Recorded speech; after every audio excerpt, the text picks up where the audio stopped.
What'd your baby say? What happened is something that I don't really remember. Give your baby a kiss. There were definitely times where I wish that I could just remember anything that would help, anything at all. What's your name? My name is Emily Widner, and when I was 2, my mother, Amy, was murdered. I wonder what Amy would be like now. Would she have gone to college? What would she have done with her life? I imagine that Amy and I would probably be friends, not just mom and daughter, but friends. My daughter Amy was intelligent, and she smiled all the time. She was kind to people. She made people feel good because she would make them important. I got upstairs and found Amy. No parent should ever find their child. She was terrified. That's how she died. Terrified. On the day that Amy died, Emily was there with her. She was in bed with her. Maybe have a kiss? And she called Amy Mamie, and she told me. She tried to pick Mamie up, but she was just too heavy. She tried to pick her up. You have 24 years of always wondering why this happened. Why did they not find anyone? Is he still out there? Emily's littler. I thought, they're gonna see we're a good family and they'll figure this out. And then you go through periods of, you think it's never gonna be resolved. This is the original case file for the Amy Widner murder. I'm William Carter. I'm the detective sergeant with the Indianapolis Metropolitan Police Department. I'm just a civil-type police officer. I wasn't a homicide detective or anybody that ever investigated a homicide. The detective that was assigned to Amy's case didn't know how to print from Facebook. And he approached me originally and asked me, how do you print from Facebook? That's how I got involved in the case. I spoke to Gloria Widner. She had lost all hope, and it just kind of made it a personal thing for me. Did you have faith that he could solve this? Well, we really didn't know. No one else had. We expected to hear a name that we did not know, not someone that we knew.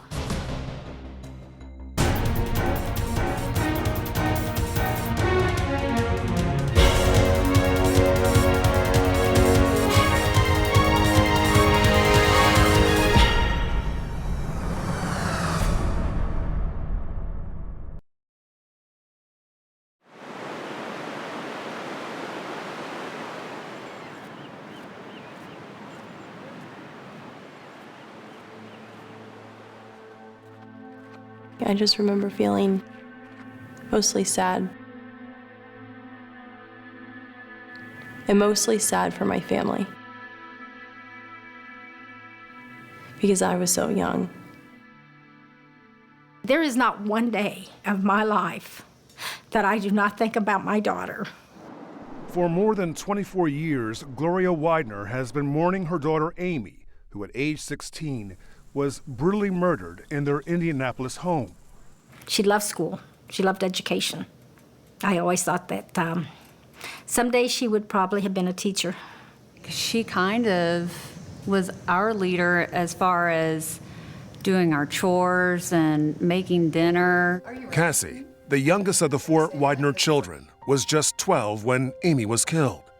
Despite the decades that have gone by, the Widner siblings, Tanya, 1 year younger than Amy, and JP, 1 year older, have vivid recollections of their sister.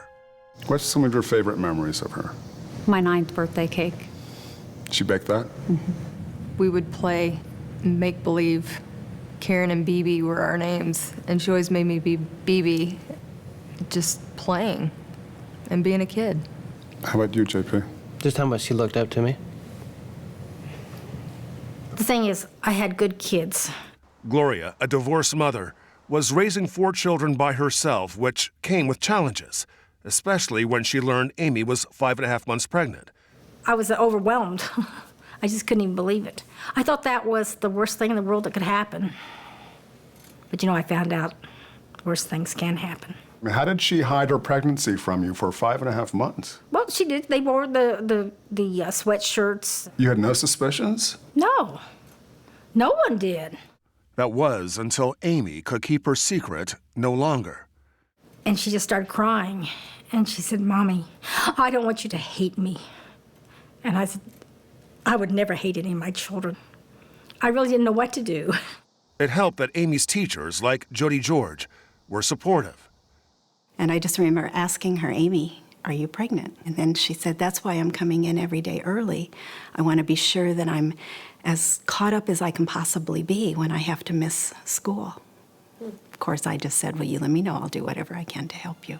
Gloria made it clear to her daughter that school would remain a priority and told Amy she didn't want her involved with the baby's father, 17-year-old Tony Abercrombie, a friend of JP's that Amy had been quietly seeing.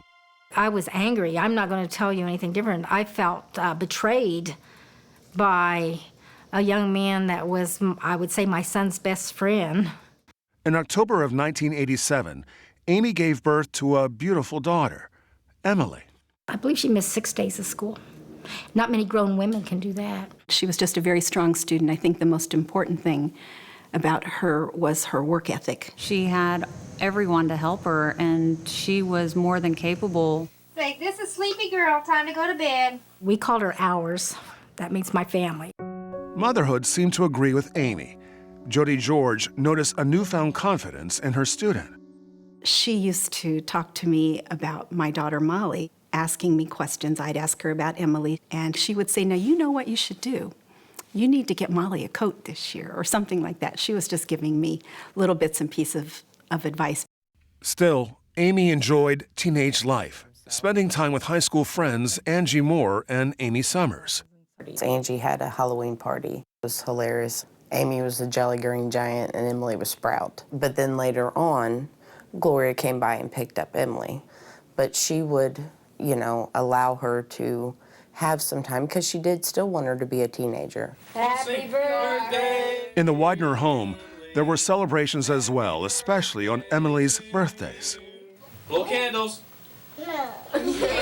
But on November 13th, 1989, 1 month after celebrating Emily's second birthday, the Widner home was changed forever.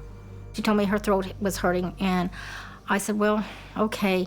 And I said, do you want me to take Emily to the babysitter? And she said, no, leave her home with me today. And I cannot remember exactly what time I started calling, but I'm going to say probably around 9:30. And she didn't answer the phone. And so when I called back and she still didn't answer, I called my neighbor. I said, would you please go knock on the door? So she knocked on the door, came back and called me and said, nobody's answering. Gloria immediately left work to return home and to a scene in Amy's bedroom that will always haunt her. Her daughter was beaten, strangled, and dead. She was laying on the bed. You really don't know what to do. You just you panic. You don't know what to do. And I don't remember now if I called 911 first or I got Emily out of the house. Emily was there with her. You knew right away that she had been murdered? I didn't know what had happened. I felt like somebody had done something to her. So the word murder is just really a hard word. The other thing I had a problem with for a very long time, when I talked about her, I'd say, well, before Amy died, after Amy died. But the truth was, she didn't just die. Another human being did this.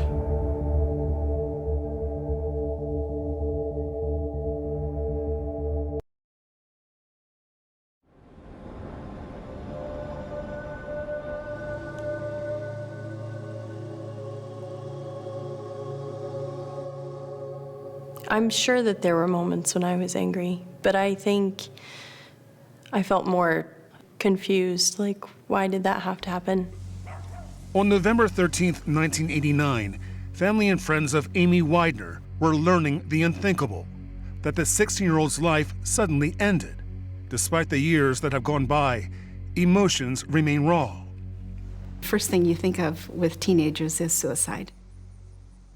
And after school, a reporter was there, and I remember stopping and saying, well, she didn't get an A from me this time, she got a B. And thinking, was it because of a French grade? And she said no. It's a homicide. She had lacerations to her upper head, unclothed. It was a scene that you don't forget. Captain Jack Gelker, now with the Marion County Sheriff's Office, was at the time of Amy's murder one of the first to arrive at the Widner home from the Indianapolis Police Department. There was blood prints, and you could tell that it was a violent scene. Police believed Amy's murder was a result of a robbery gone wrong. Stereo equipment and cash were missing. The theory was that the assailant entered through an open back door. Amy surprised him, and a struggle ensued, during which she was raped, beaten, and strangled. When you see that this young mother is murdered and the baby was wandering the same floor, it's something you really don't see too much in your career, thank God. Emily no longer has a memory of those events, not even of how she learned Amy was murdered. I don't even remember when a serious conversation was had about it. I feel like from that point on, they would say, here's, Amy is gone. Emily talked about the crime. There was a police officer that actually interviewed victims, and he used finger puppets to talk to her about the crime. She would show me how she ran back and forth from her bedroom and Amy's bedroom to my bedroom. Back then, Gloria said Emily shared a few details about what happened to Amy. May we have a kiss? Or Mamie, as Emily called her. She also told me that Mamie was mean, and meaning that she fought. At first, the family hoped the crime would be quickly solved. Whoever killed Amy had left behind a key clue. They had a handprint. They took parts of my wall. They took all the bedding. They took clothes. Police also conducted interviews with people like Amy's classmate, Angie. They obviously wanted to know who she'd been around, who she's been dating, what she's been doing, where she been. Even Amy's brother, JP, was questioned. How old were you? 17 at the time. What kind of questions did they ask you? Really, I don't remember all the questions they asked, but they were accusing me of doing it, and that was pretty tough. I talked with him. You've got to consider everybody in a situation like that. As police investigated, the news of Amy's murder spread. The room was full of students who needed help coping. But nobody teaches you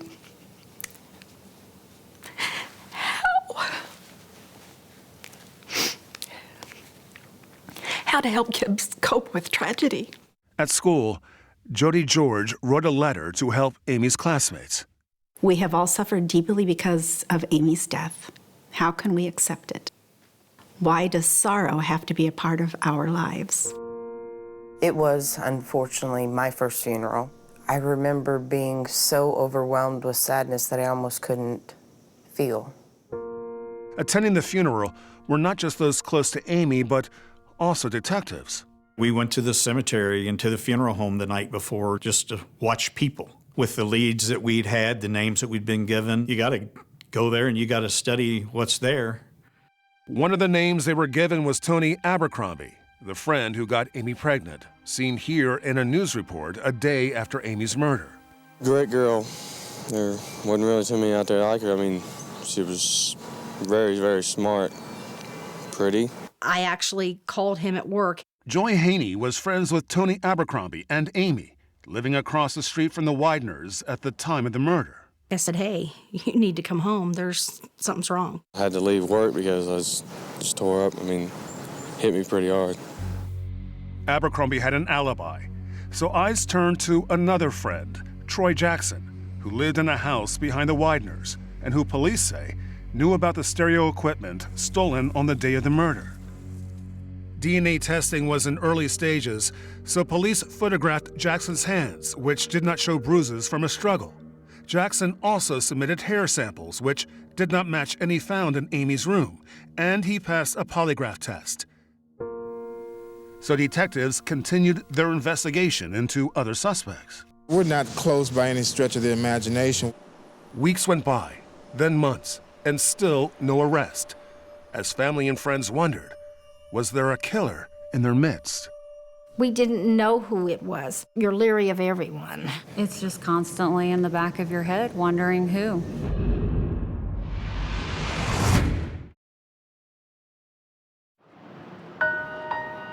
It's a sad thought, knowing the family you could have been growing up with versus the family that just fell apart and they didn't really know how to put the pieces back together to become that family that they were before Amy died. We became a family that really didn't talk for a long time. It was, you didn't know what to say. My children didn't even come home from school for a while until they knew I was home. It was difficult. This house holds a lot of memories, some of them painful. Yes. Why did you decide to stay? I had no money. I had 4 other children. Where am I going to move to? Gloria did her best to keep life normal for her family. She legally adopted Emily. The little girl who had been a granddaughter and a niece became daughter and sister. I was raised knowing Cassie and Tanya as my sisters and John Paul as my brother. Okay, sit down, Mom. And Mom, Gloria, as Mom. I understand that Amy is my biological mother, but Gloria has raised me.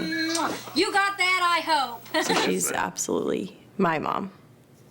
Family and friends kept Amy's memory alive with stories for Emily, as did teachers like Jody George, who had both Amy and Emily in her French classes. I said, I just remember so many things about your mother and about how your mother felt about you. And when it was time for her to graduate, we talked a little bit, and I just said to her, I know your mother would be so proud of you right now.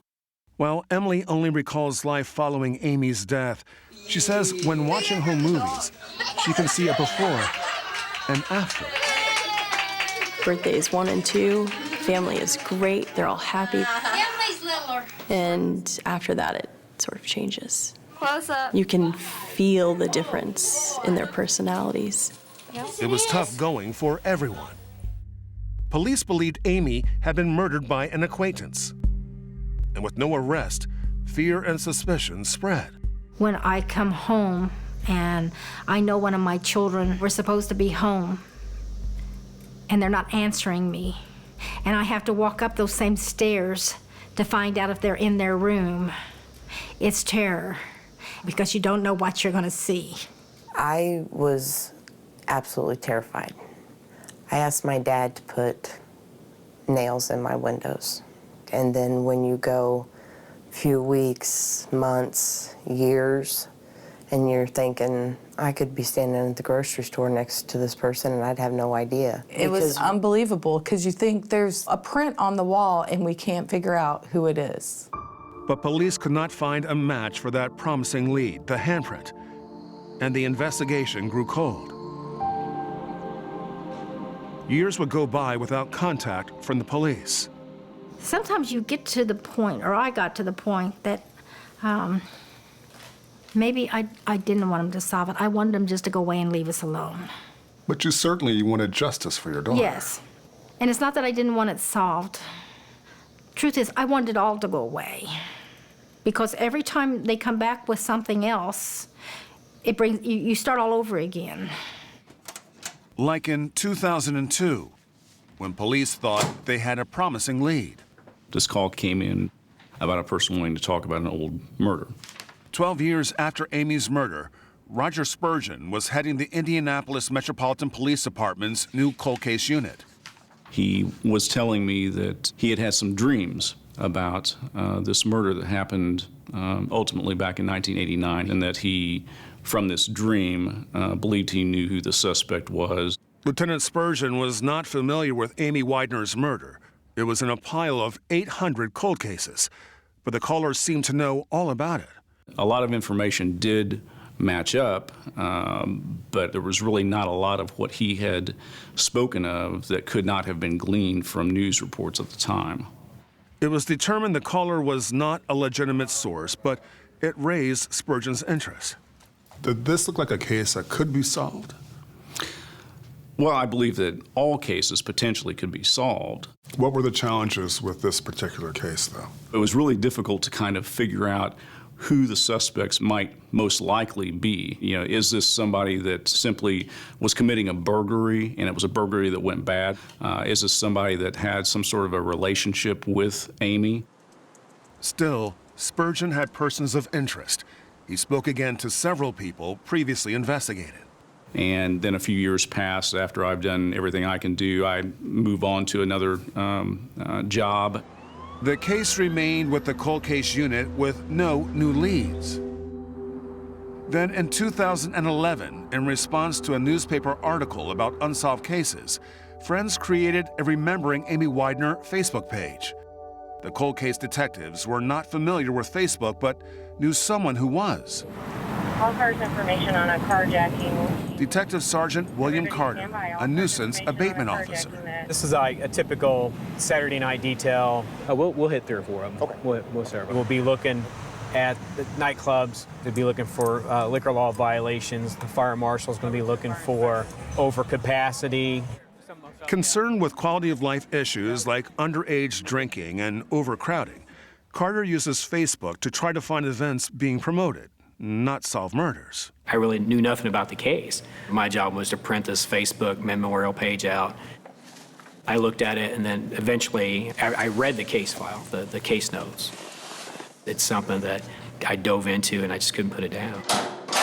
But no one asked you to read the file, did they? No. So what prompted you to just pick up the file and take it home and read 65 pages? Why were you intrigued? I think it was the photo we always saw of Amy. In the file was the original palm print that was recovered from the scene. On his own time, Carter continued working the case, looking at everything that had been collected over 2 decades. Evidence at the crime scene, school attendance records from the day Amy was killed, even the list of people attending the funeral. Older files, of course, were all typewritten. Carter entered it all into a database and soon realized the other investigators had overlooked some obvious leads. There was tons of friends of her brothers that they'd never even talked to and never got DNA from. Once I saw a lot of those things, I guess it became a mission of mine to say, hey, we're going to fix this. What did you have to work with to solve this crime? I had the original palm print. It was a full palm print that was left on the wall in Amy's blood. And I had some partial DNA, not enough DNA to put into the national database. Carter started contacting the Widners' family and friends, asking for names of people who might remember anything, and began collecting DNA from individuals police had ruled out. Did you canvass this neighborhood when you started investigating? Luckily, in 1989, when they canvassed the neighborhood, they wrote down and took notes of everybody that lived in the neighborhood. I took those notes and went to those homes to see if those people still lived there, and for the most part, most of them did not. So Carter tracked down old neighbors like Joy Haney, Amy's friend who had lived across the street. He just mainly was asking me to kind of recall the day and if there was anybody that, stuck out in my mind, or just give him names of, people that hung out with us. Most of the people Joy mentioned were ones Carter was already familiar with and had been cleared of wrongdoing. But one name was new, a name that Carter hoped could solve a 22-year-old mystery. We probably all turned pale. It was disbelief.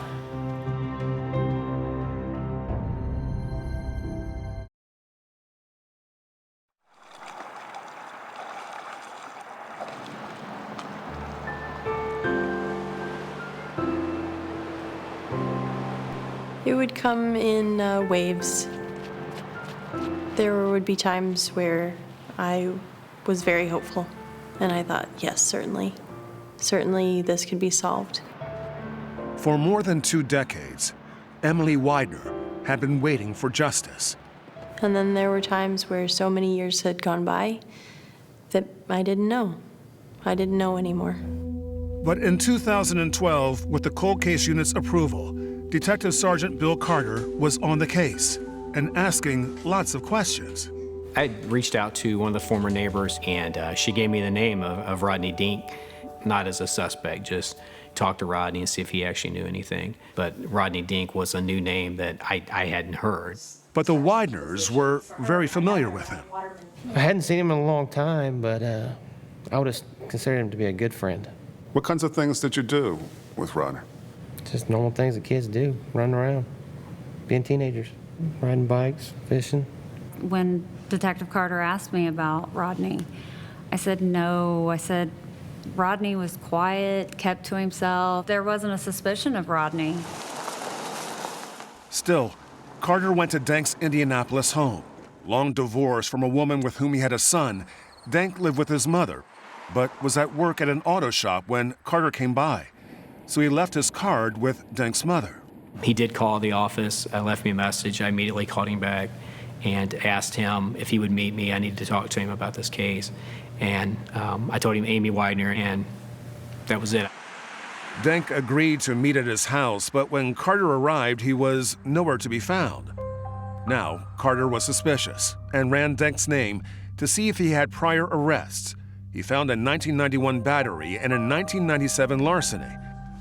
With his interest raised, Carter took the prints from Dank's last arrest to the forensic unit to compare to the palm print from Amy's bedroom wall. My goal was kind of, hey, I'll submit the print.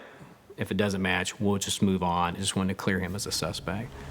Later that day, Carter checked back with forensics to see if he could cross Dank off his list. Instead, he received stunning news. Rodney Dank's print was a match. 22 years of waiting were over. Finally, there was a real suspect for the murder of Amy Widner. I was kind of shocked. I really, didn't expect it really to be that easy. While it had been a year since Carter had been asked to look at Amy's Facebook page, it was only in the past 2 weeks that he began questioning potential suspects. And now he felt he had his man. But Dank had disappeared. We contacted our fugitive task force unit to try to track him down. He had used his credit card to rent a car that was equipped with OnStar. With the help of the OnStar tracking device in the rental car, detectives went in search of Dank. Meanwhile, Carter let the Widners know they had identified a suspect, but did not give a name. He felt a wave of relief? No, almost fear. Why fear? Because who is it? A few hours later, they would have their answer. Dank's rental car was found in Indianapolis, where he was visiting a friend. As Dank was about to get into his car, police approached him, and he pulled out a knife. He made a statement, something to the effect of, I didn't do it, and he had a knife that he cut his wrist with, but they were able to bring him into custody without any further injury to himself or any other officers. Anything you say can be used as evidence against you in court. You understand that? Yeah. While Dank was taken to a hospital to treat his wounds, the Widners wondered why their former friend would betray them. To comprehend that this person that you knew did this, it's just impossible to wrap your mind around it. I think the four of us just stood there looking at each other in shock. I found out through Cassie, and then my next thought was, oh my gosh, he was at the funeral with us. How can you commit this murder, this brutal, to someone you know, and 2 days later sit with us at the funeral and mourn with us? Dank had even signed the visitor's book at Amy's funeral, and that wasn't the only place Carter found Dank's name. Dank was overlooked, and his name was given to a detective, somebody to talk to. And Did they talk to him? They didn't talk to him at all. Had you heard of the name Rodney Dank before Sergeant Carter came to you? No, never heard that name. However, Dank's name appeared in this 2003 statement from Tony Abercrombie, Emily's birth father, as someone who spent time at the Widner home, a statement taken by Spurgeon when he led the cold case unit.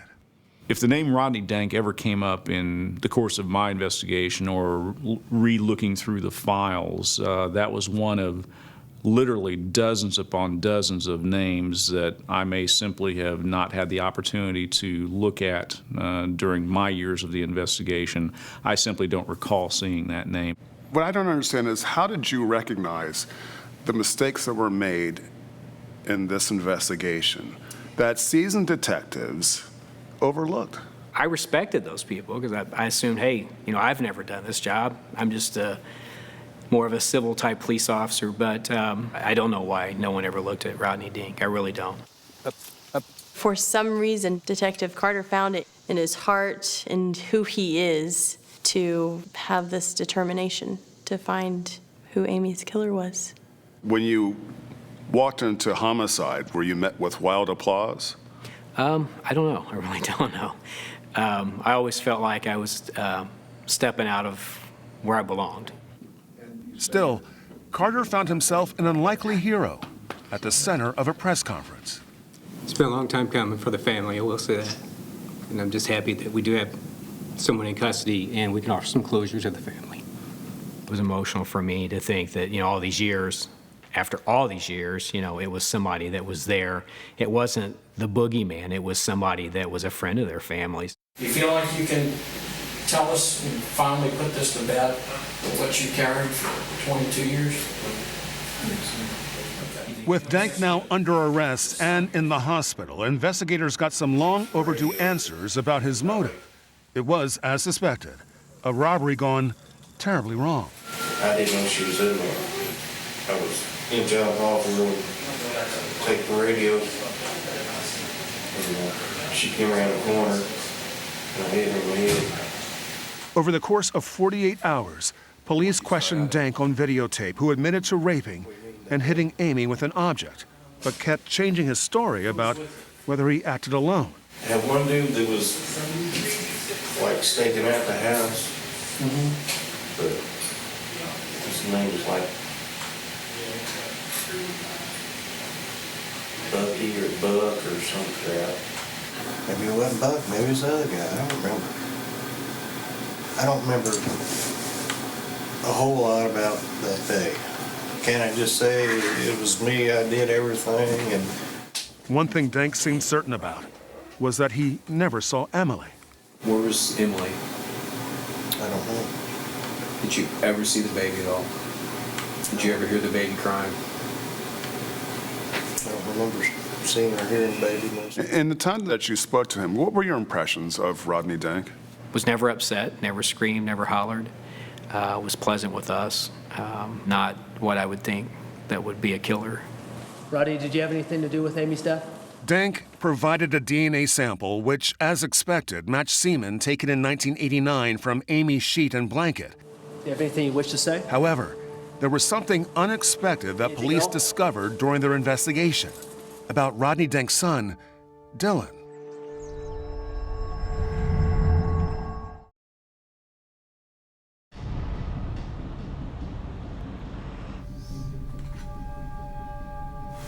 Always tried to be a good person, but I guess I know deep down inside I'm not a good person. With Rodney Dank in custody for the murder of Amy Widner, detectives were learning more about their suspect, including something shocking about Dank's son, Dylan. It was very odd to me that father and son, about the same age, committed two terrible acts, horrible acts. This is probably best described as just a bizarre coincidence. In 2009, Dylan Dank was charged with murdering his mother, Mary McHenry, beating her to death with a baseball bat. The circumstances stand out to Kentucky Commonwealth Attorney Bruce Kegel. I think it's the brutality of the crime, the fact that he is so young. He was 16 years old at the time, almost 17. In fact, during that week, he turned 17. 1 year younger than his father, Rodney, was at the time of Amy's murder. This one involved just a brutal act by a son against his mother. A mother who, according to court testimony, had a history of abusing Dylan.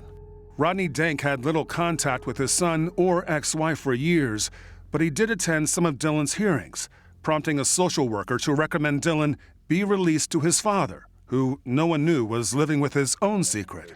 However, the judge ruled against releasing Dylan. Sir, I just want to apologize. In a plea deal, Dylan Dank was sentenced to 20 years. Meanwhile, his father was looking at spending the rest of his life in prison for the murder of Amy Widner. You were prepared to stare down evil. You were preparing to go to trial. And worried to death about it. I didn't want my girls and my son to have to hear or see any of the things that I saw when I found her. Gloria Widner was set to go to trial, as was Marion County Prosecutor Denise Robinson. Attempts at a plea deal had been stalled until Denk told the prosecutor no one else was involved in Amy's murder. Before you offered him this plea agreement, he had to make certain admissions to you. Yes, he told us that he acted alone, which was something that we had felt confident in after we had intercepted some jail calls that he had made to his mother. We wanted to be able to tell the family that there wasn't another suspect out there that we should be looking for. In June of 2012, just 10 days before the trial was scheduled to start, Denk pled guilty to the murder and rape of Amy Widner. He would be sentenced to 65 years. Despite Denk finally admitting to acting alone, family members and police are not completely convinced. Was he really the only one? Was there other people that knew he did it? That's something we're not going to know unless Rodney tells us those things. I just can't definitively say that with the arrest of Rodney Denk, the case is absolutely closed and he's the only one that will ever be held accountable for it. Without a trial, the Widners would not hear testimony about what may have occurred, but at hearings and sentencing, they faced the man who changed all their lives. I had prepared myself to feel this anger and overwhelming rage. And when they brought him in, all I saw was Rodney. For the Widners, having Denk behind bars has brought some resolution, but the impact of Amy's murder still haunts them. They still know that Amy is not coming back. So relief, yes, but there's definitely still sadness there. I miss her.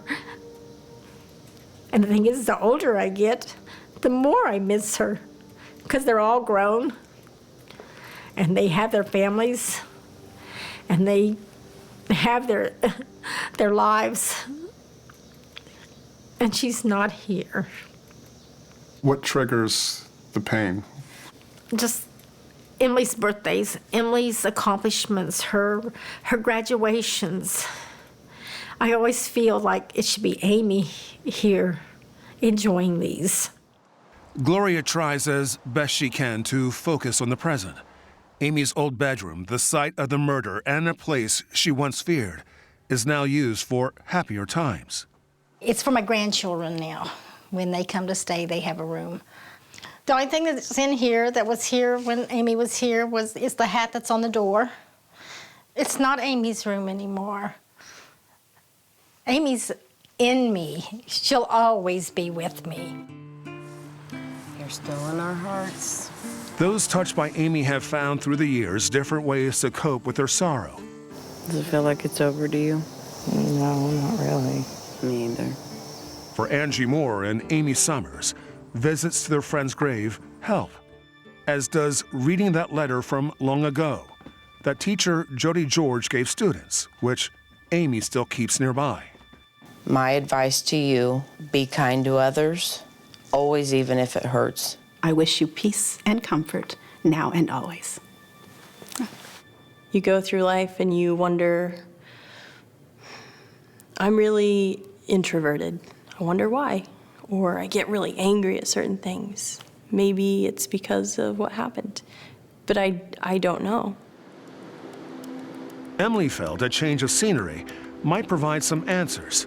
A year after graduating college, she left Indianapolis for California. I couldn't be who I thought I was supposed to be in Indiana.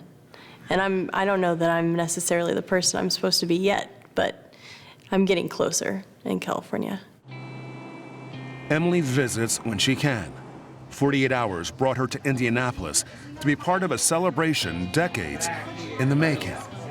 We're calling this a Midwest open house. It was an opportunity to share memories of Amy, Oh, Amy would have loved this. She's here.